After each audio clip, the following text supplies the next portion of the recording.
Magpapasko na guys. Magto 2024 na. Pwede bang upgrade din natin pati utak natin and yung personality natin? Kung kaya nyo lang naman, pero sana kayanin nyo.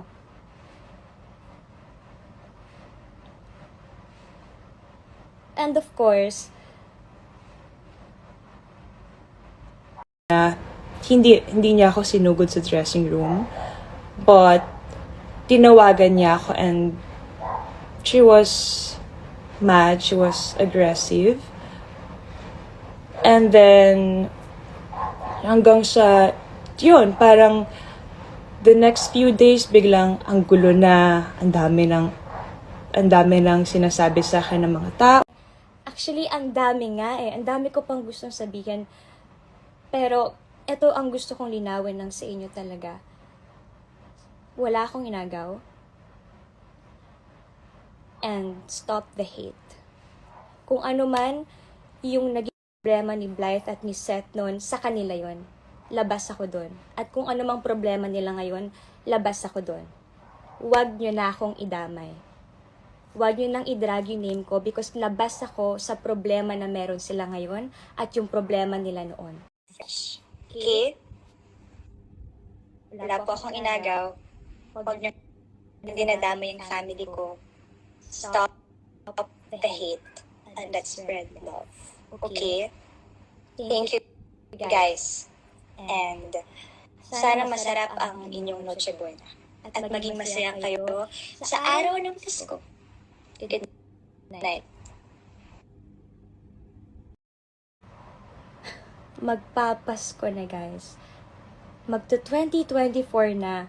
Pwede bang upgrade din natin pati utak natin and yung personality natin? Kung kaya nyo lang naman, pero sana kayanin nyo.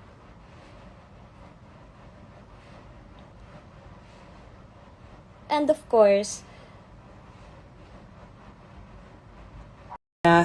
hindi niya ako sinugod sa dressing room, but tinawagan niya ako and she was mad, she was aggressive.